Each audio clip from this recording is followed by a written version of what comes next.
Bismillahirrahmanirrahim. Assalamualaikum warahmatullahi wabarakatuh. Teman-teman mahasiswa, peserta mata kuliah pilihan pemerolehan bahasa, hari ini kita sampai kepada materi terakhir ya, untuk sesi keempat pada blok keempat atau gangguan berbahasa. Baik. Untuk bahan kali ini ya, atau sebelum kita membahas bahan kali ini, saya mengingatkan kembali tujuan perkuliahan secara umum ya teman-teman. Jadi kita pada akhir sesi kali ini ya, semoga kita semua sudah mendapatkan informasi dari perspektif linguistik terkait identifikasi, assessment, dan intervensi specific language impairment. Ya, gangguan bahasa terkhusus specific language impairment pada anak-anak, untuk kemudian menjadi basis untuk menjadi guru dan orang tua yang informed dalam pendampingan anak-anak dengan SLI dan penelaahan riset terkait. Untuk bahan kali ini ya teman-teman, kita akan membahas bab 4 dari buku Language Disorders in Children, Fundamental Concepts of Assessment and Intervention. Ya, jadi bukunya bisa mudah-mudahan sudah dibaca ya, karena memang sudah diberikan dan memang bisa ya dicari e-booknya begitu. Ya, dan sekali lagi kita akan memfokuskan diskusi kita pada bab 4 ya, decision making in assessment and intervention. Walaupun demikian tentu saja ya, walaupun kita fokus kepada bab 4, tentu saja jika teman-teman punya waktu ya, bab-bab lain sangat-sangat menarik ya, dan silakan bisa dibaca ya, sangat menarik dan sangat applicable. Baik, nah kembali ya kepada bahan ini, kita mulai dari halaman 97. Nah, sekarang untuk decision making ya, buku ini atau bab ini memperkenalkan yang namanya parameter pemikiran kritis ya, atau di dalam bahasa Inggris critical thinking parameters. Ya, jadi bagaimana kita bisa berpikir kritis ya, berpikir dengan teliti dan tidak sembrono begitu ya. Semua kita coba pikirkan secara matang. Nah, parameternya ini ada 3 ya, teman-teman juga bisa melihat ini sendiri nanti di halaman 99. Satu adalah change and adaptability, 2 adalah accuracy and scope of information, 3 adalah evaluating the evidence. Ya, change and adaptability itu adalah bagaimana intervensi itu sudah memperhitungkan bagaimana kita bisa berubah dan beradaptasi sesuai dengan kebutuhan ya, dan sesuai dengan perkembangan dari bidang ya, pendampingan pada anak-anak dengan specific language impairment. Lalu accuracy and scope of information ya, jadi bagaimana di dalam kita melakukan atau ketika kita juga mendampingi anak-anak yang sedang ya menjalani intervensi ya dan assessment, kita bisa memahami atau bisa memastikan bahwa semua yang kita lakukan itu adalah akurat ya, sangat-sangat berdasarkan pada bukti dan kemudian betul-betul mengena kepada sasaran apa yang diinginkan. Lalu scope of information ini ada, bisa kita cek ya, ada di halaman 100 ya. Scope and information, sebentar. Jadi atau bukan di halaman 100 ya, mungkin di halaman 99. Oke, scope and information ya, halaman 100, betul. Oke, jadi bahwa si datanya itu ya atau informasinya itu harus mencakup data yang objektif dan juga data yang subjektif. Ya, subjektif misalnya dari keluarga atau dari yang bersangkutan ya, anak yang sedang didampingi begitu. Baik. Nah, terakhir evaluating the evidence masih di halaman 100 ya, teman-teman. Berarti kita di sini berarti kita ya atau kita sebagai pendamping begitu ya, kita mengetahui bagaimana untuk menggunakan scientific evidence ya, bukti ilmiah to identify high quality assessment tools and intervention programs. Ya, jadi kita bisa mengevaluasi dan mempunyai skill begitu ya, mau dan bisa dan mempunyai skill untuk mengevaluasi apa saja yang ada di literatur ya untuk menentukan alat-alat assessment dan intervensi yang berkualitas. Ya, jadi dasarnya adalah critical thinking parameters ini ya, teman-teman. Parameter pemikiran kritis.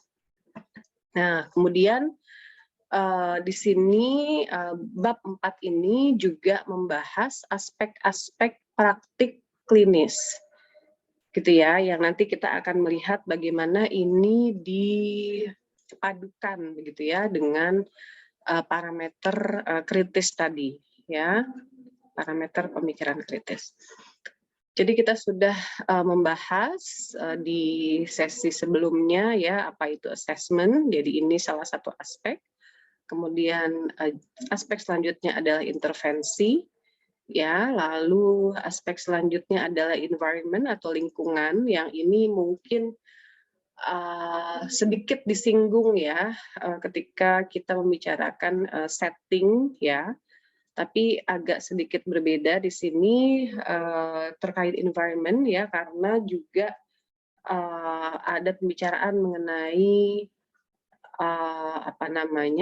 orang-orang atau anak-anak yang berasal dari kelompok-kelompok minoritas begitu ya, tapi kurang lebihnya seperti itu, bahwa kita harus memikirkan bagaimana anak-anak ini kemudian bisa berfungsi ya, bisa berkontribusi secara mandiri di lingkungannya ya. Selanjutnya aspek keempat adalah progress monitoring ya, jadi bagaimana kita itu mencatat gitu ya, dan kemudian mengetahui bahwa ada kemajuan atau tidak gitu ya, aspek-aspek praktik klinis ya, sehingga tidak semacam never ending begitu ya intervensinya ya, tapi harus ada sebuah titik di mana progresnya itu dimonitor ya, dievaluasi. Baik. Selanjutnya, nah buku ini atau bab ini kemudian memperkenalkan pertanyaan ya teman-teman, pertanyaan untuk atau sebagai alat berpikir kritis ya. Jadi bagaimana kita bisa berpikir kritis ya, caranya adalah dengan mengajukan pertanyaan-pertanyaan. Nah, di buku ini bisa dicek di halaman 101 ya, secara lengkap ya. Di sini saya hanya mencuplik saja untuk memberi gambaran. Jadi di halaman 101 ada tiga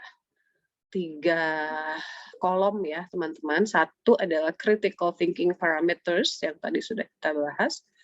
Lalu critical thinking questions ya, pertanyaan tadi sebagai alat. Lalu di sini aspek-aspek klinis tadi ya, aspek-aspek praktik klinis. Nah, jadi misalnya contoh untuk parameter accuracy and scope of information ya.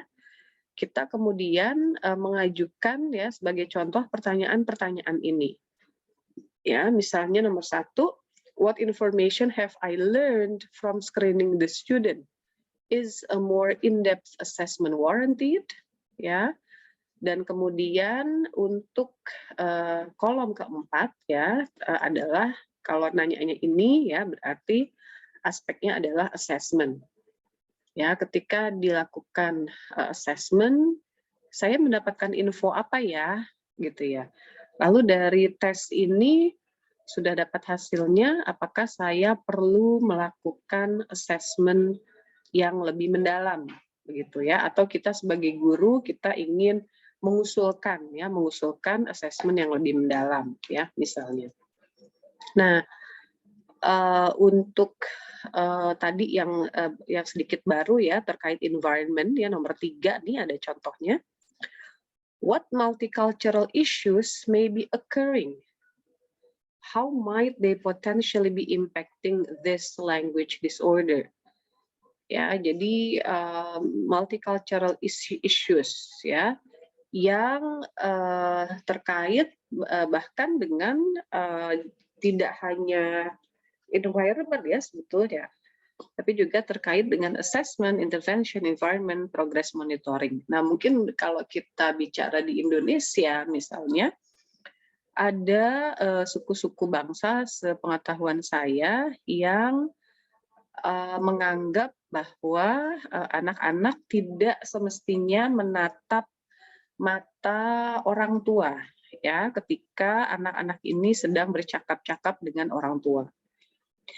Nah, ini menarik ya karena di barat gitu ya, justru kontak mata ini adalah salah satu kemahiran pragmatis ya yang dicek gitu. Jadi kalau anak ini yang kita misalnya sedang kita curigai mengalami masalah atau gangguan bahasa, dia tidak menatap mata kita gitu ya, misalnya yang melakukan assessment atau kita yang mengajar, ini bisa jadi ada sesuatu dengan kemahiran pragmatiknya, gitu ya.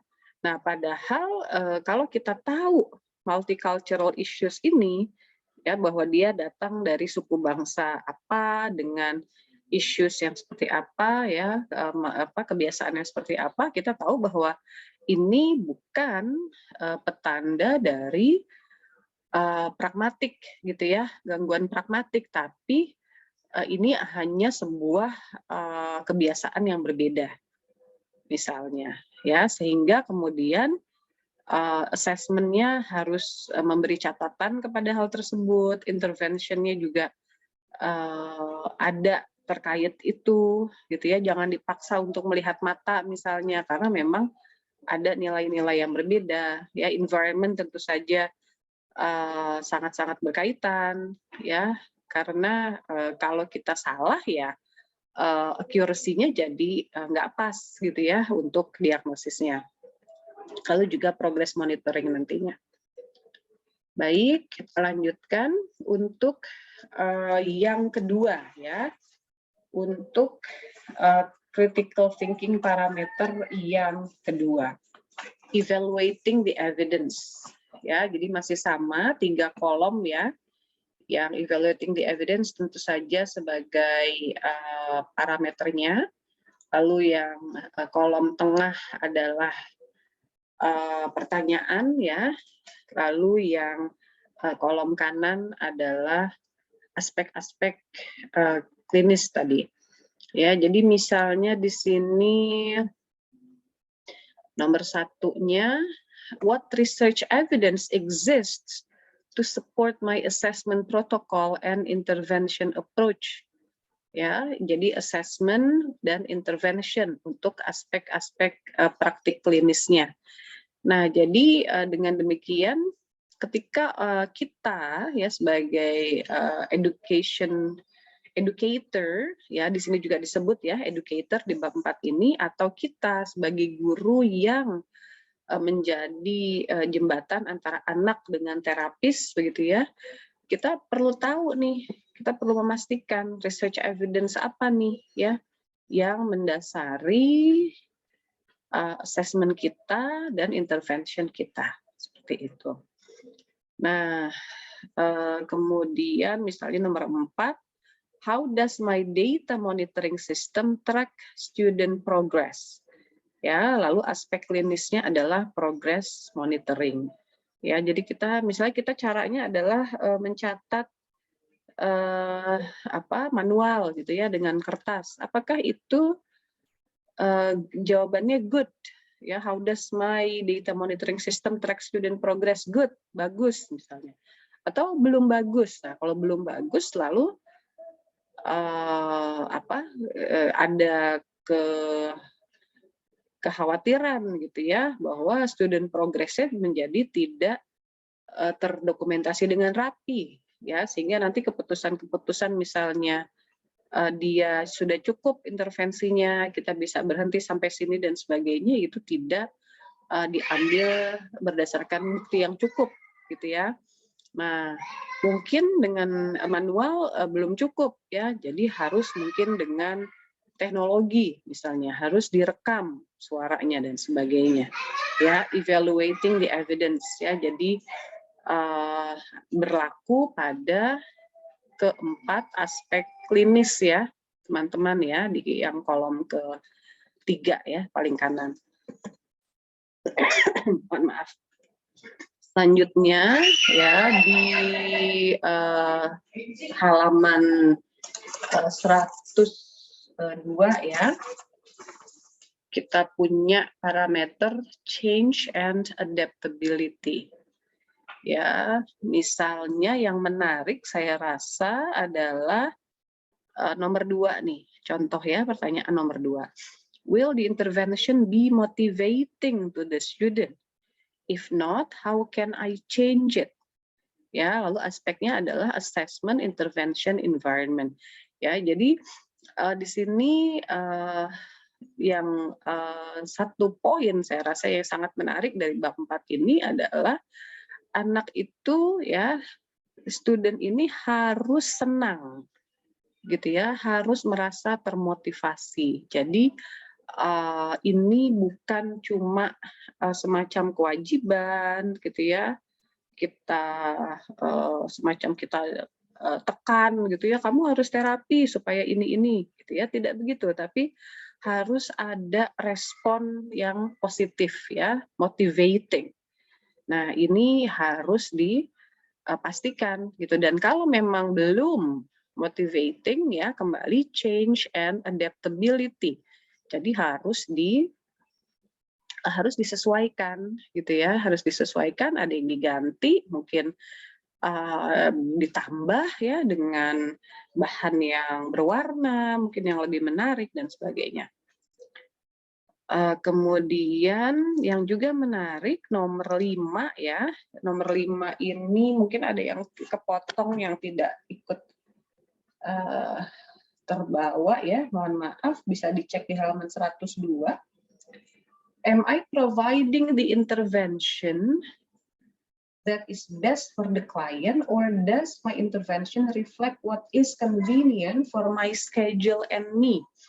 Gitu ya. Jadi ini sangat-sangat menarik ya menurut saya gitu, karena kita bertanya kepada diri kita sendiri, apakah ini betul untuk kebaikan anak atau untuk kebaikan kita gitu ya, sebagai orang dewasa yang mendampingi. Jangan-jangan saya memberi latihan dengan anaknya disuruh banyak nulis misalnya ya, untuk menghabiskan waktu karena saya tidak atau tidak mau gitu ya memikirkan cara lain yang lebih kreatif misalnya ya, yang mungkin dengan lebih kreatif anaknya juga bisa lebih senang gitu ya. Nah, ini perlu kita cek ya, apakah betul ini best for the client ya, intervensinya ya, untuk aspek intervensi dan environment,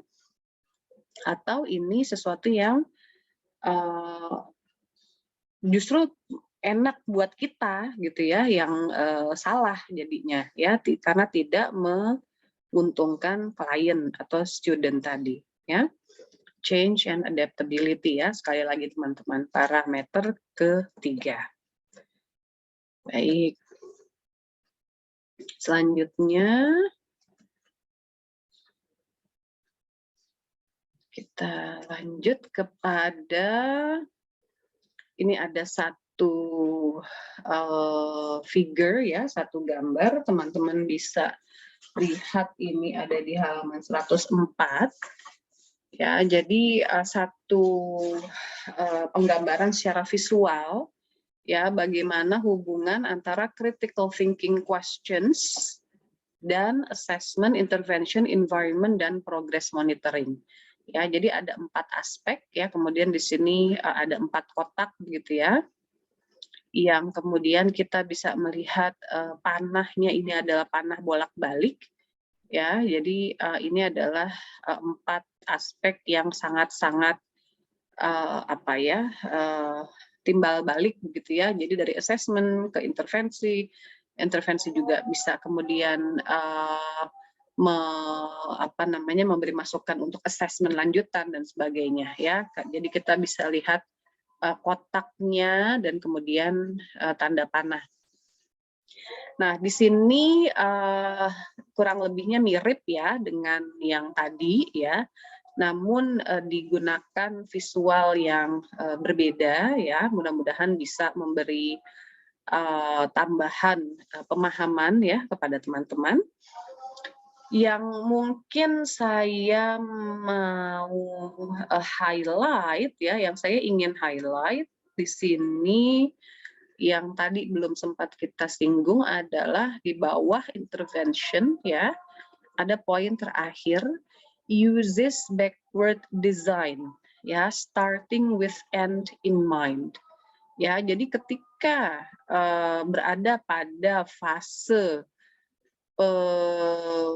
perencanaan intervensi itu harus dipikirkan end-nya itu apa, gitu ya, skill apa yang ingin kita latihkan gitu ya kepada anaknya ya, dan sampai threshold atau semacam keberhasilan yang seperti apa gitu ya, berapa persen misalnya. Jadi misalnya kita mau melatihkan tensis pada percakapan sehari-hari misalnya ya, jadi kita kemudian menentukan 70% dari verba itu menggunakan bentuk tensis yang sesuai misalnya ya. Jadi sampai seperti itu ya. Oh ya, tujuannya ini gitu ya, sehingga untuk bisa sampai kepada sekian persen performa benar gitu ya, bagaimana nih harus didesain kegiatan-kegiatan untuk sekian sesi begitu ya. Jadi ada breakdown-nya nantinya untuk bisa mencapai target tadi ya, end in mind. Oke. Dan kemudian progress monitoring ini tadi secara tidak langsung disinggung ya, tapi di sini lebih eksplisit. Yang kedua dan ketiga ya teman-teman, ongoing goal setting dan kemudian criteria for dismissal from intervention.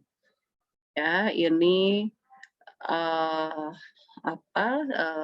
ininya ya, detailnya ya di bawah progress monitoring. Baik, sampai situ mudah-mudahan cukup jelas ya.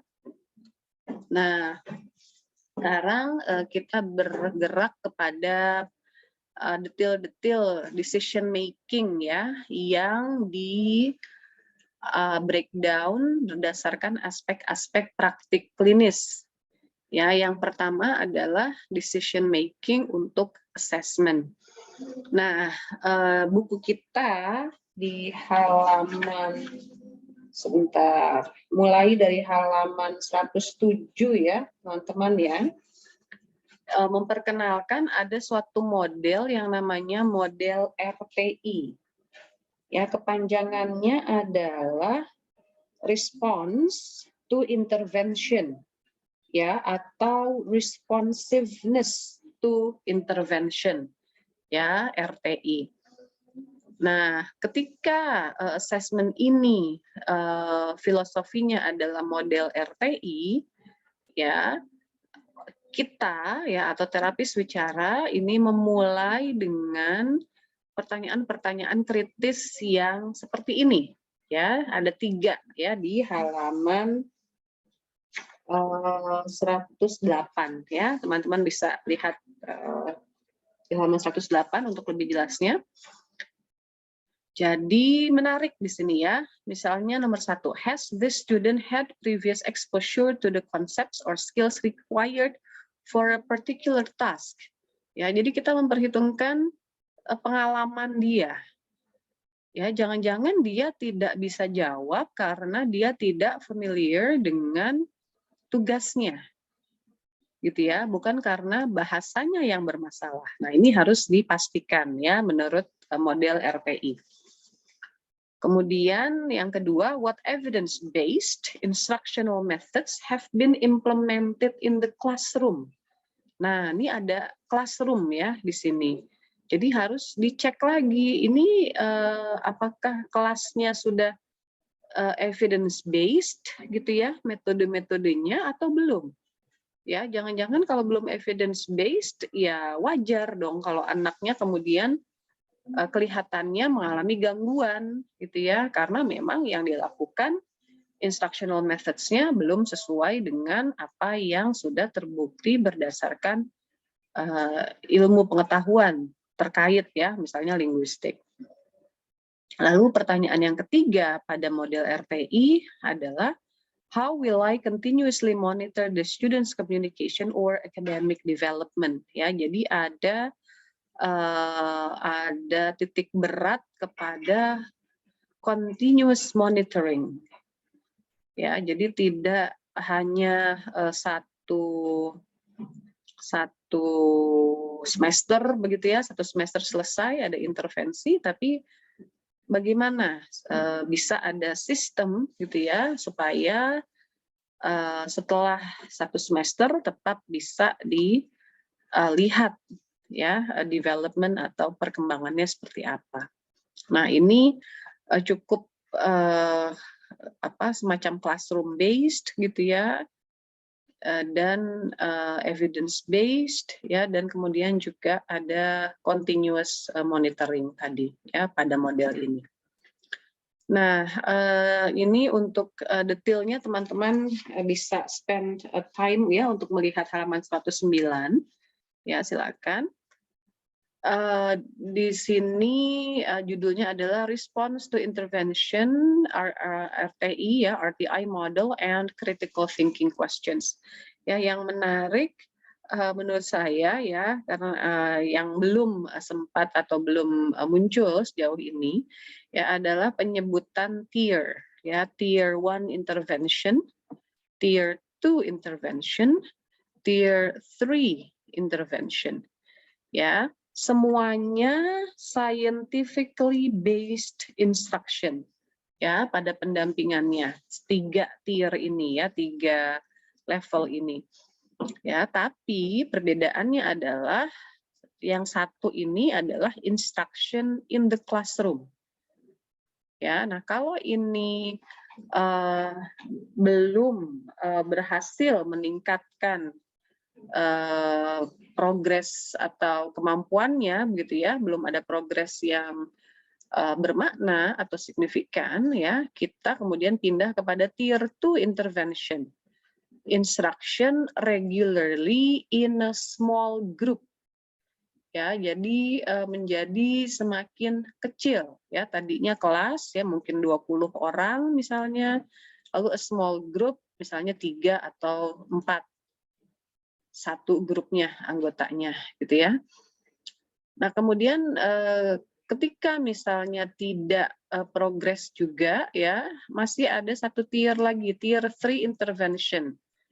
Ya, di sini katanya instruction and specialized interventions intensively at an individual level or in a small group. Ya, jadi ada kata intensively ya, intensif. Kemudian juga ada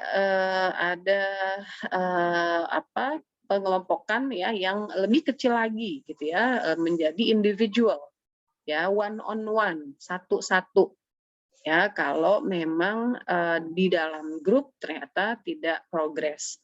Nah, ini dalam perjalanannya ya teman-teman, kita lihat ini kan panahnya bolak-balik ya.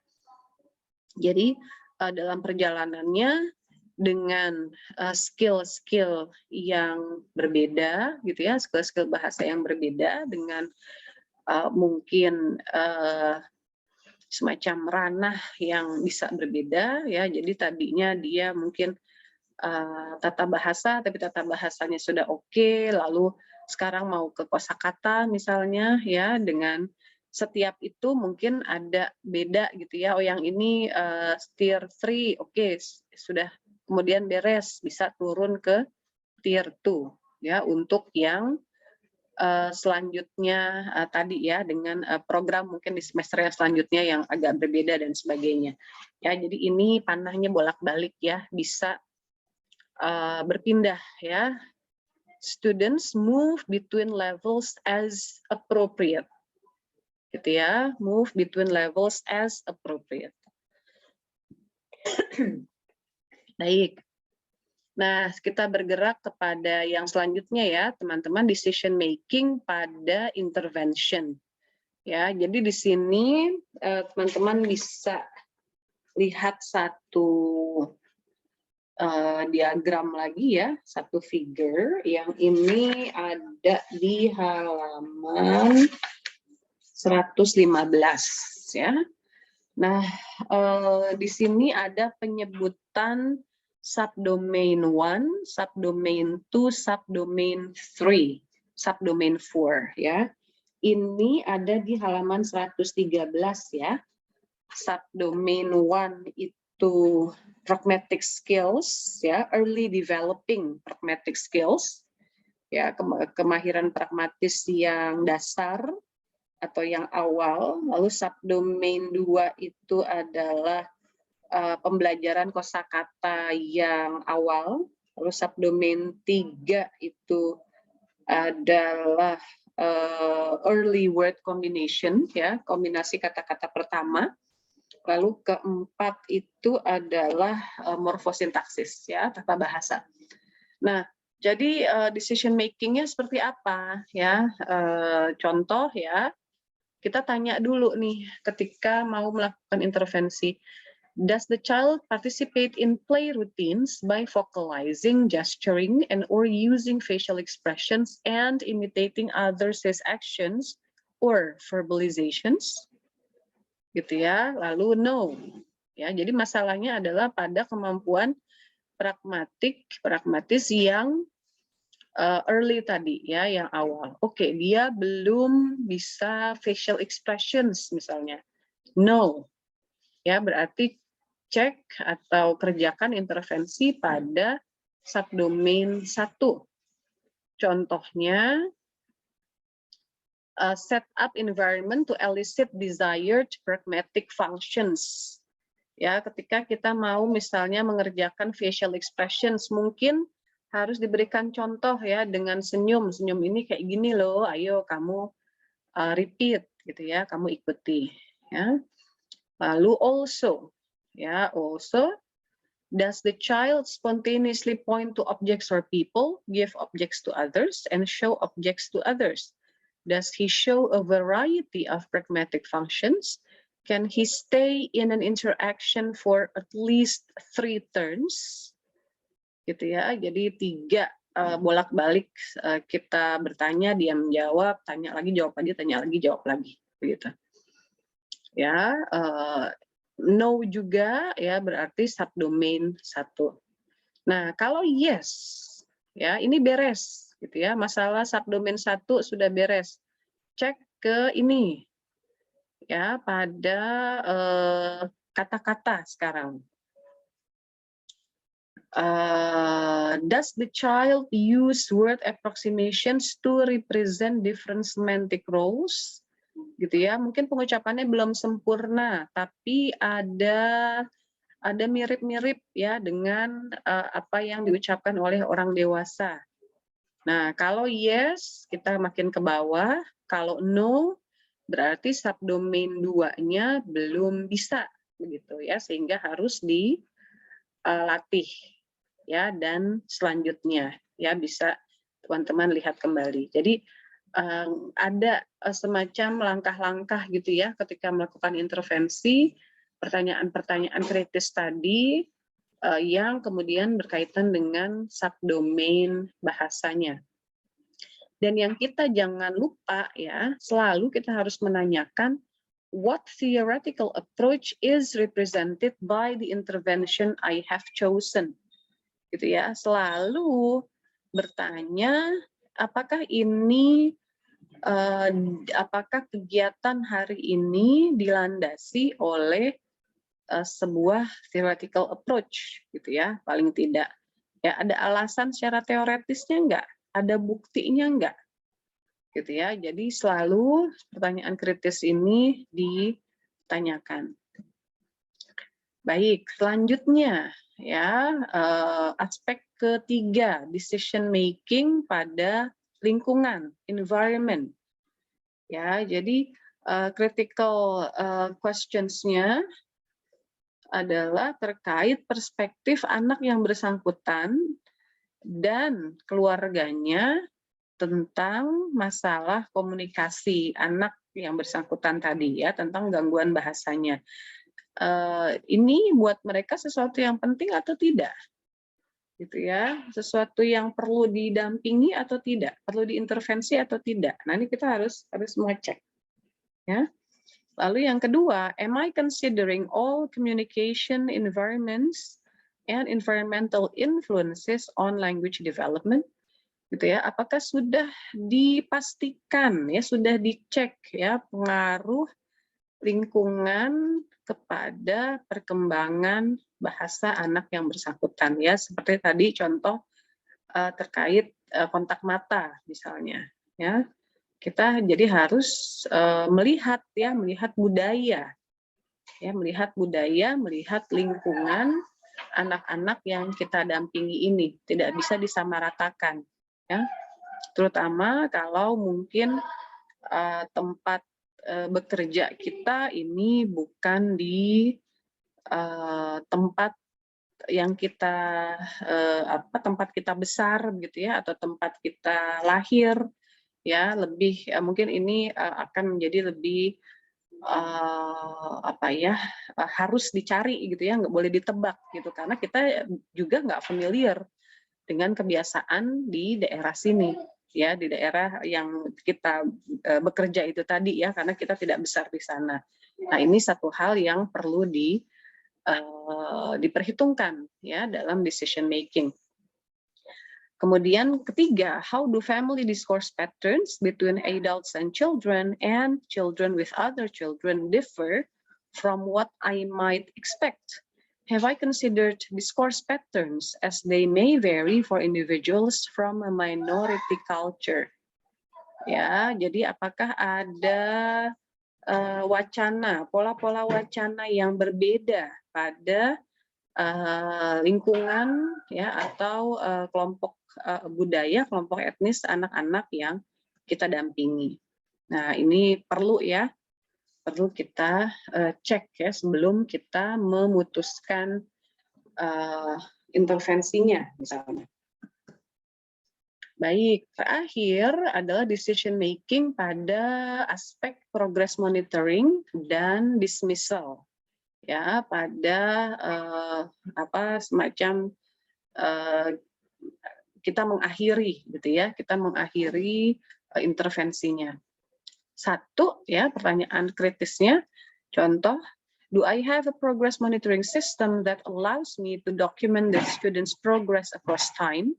Ya, Dua, have I shared the progress data with the student if appropriate and the students, teachers, and parents?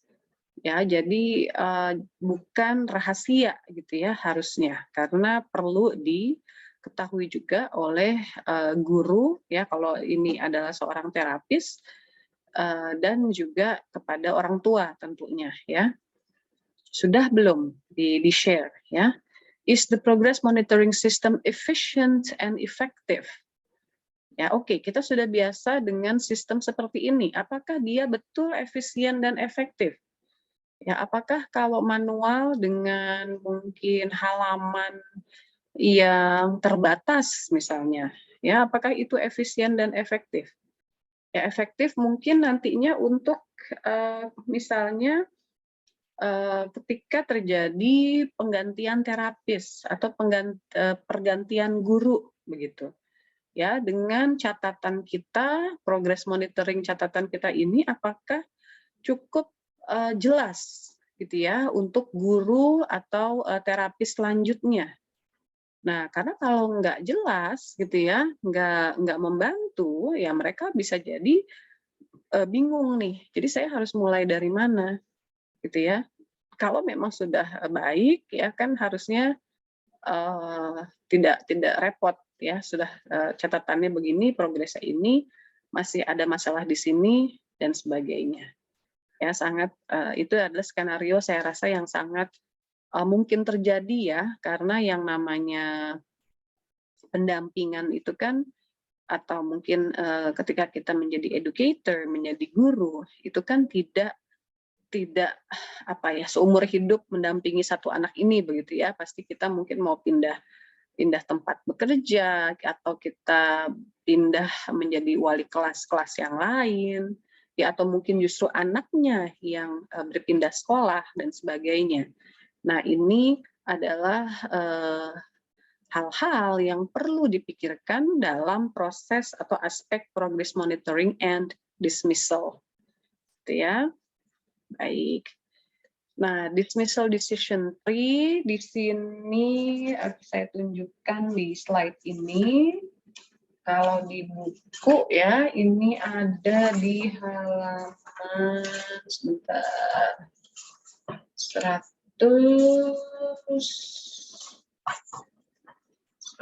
berapa nih ya? Dismissal decision tree. Oh, sebentar. Oh ya, 129 ya, decision tree. Jadi langkah-langkahnya jelas nih, teman-teman. Jadi pertama ada treatment no longer results in measurable benefit. Ya, next-nya apa? Review and analyze aspects of past service and seek consultation. Lalu sudah di-review, sudah di-analyze. Selanjutnya modify treatment or make referral. Ya, lalu ada nggak progress nih? No, balik lagi ke atas. Ya, kalau yes berarti continue treatment. Kalau no, mungkin bisa ke atas atau bisa discharge. Ya, kita selesai sampai di sini atau bahkan setelah discharge ya sebetulnya harus ada follow up ya, karena selama anak ini berada dalam sistem pendidikan ya, kalau pakai model RPI tadi ya, semestinya dia selalu berada dalam naungan kegiatan-kegiatan yang bisa membantu dia mengatasi gangguan yang dialami gitu ya.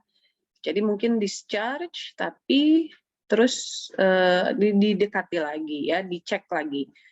Bagaimana dia ternyata setelah tidak menjalani intervensi gitu ya, bagaimana dia performanya di sekolah. Ya, misalnya dia punya masalah dalam menulis gitu ya. Kata-katanya atau kalimatnya kurang kompleks ya, kalimatnya pendek-pendek.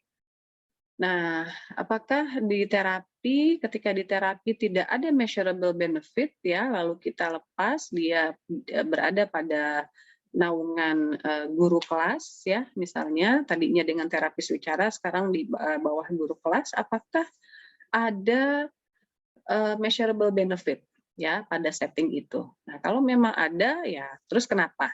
Kalau tidak, lalu bagaimana? Ya, kembali lagi kepada assessment seperti itu. Baik, saya rasa ini sudah slide terakhir ya, teman-teman.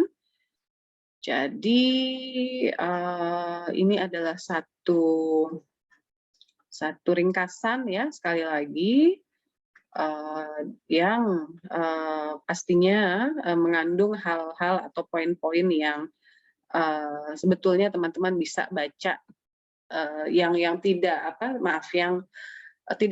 tidak lengkap in a way gitu ya. Saya hanya memilih yang menurut saya penting ya.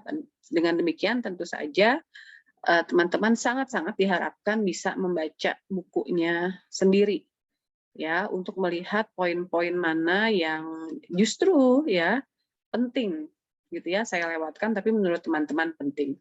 Ya, dengan demikian mudah-mudahan kita bisa mencapai ini ya tujuan perkuliahannya ya sehingga teman-teman bisa menjadi informed ya guru pendidik yang informed untuk mendampingi anak-anak dengan SLI dan juga untuk membaca riset-riset. Ini saya sengaja tidak terlalu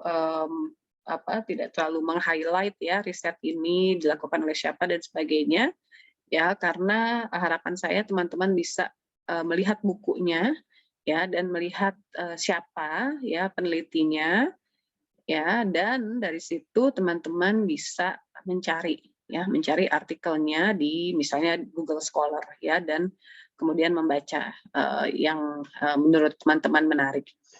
Baik, saya rasa cukup sekian ya untuk rekaman kali ini ya untuk sesi keempat. Terima kasih perhatiannya. Saya tunggu diskusi ya di kelas pada Senin sore. Terima kasih. Assalamualaikum warahmatullahi wabarakatuh.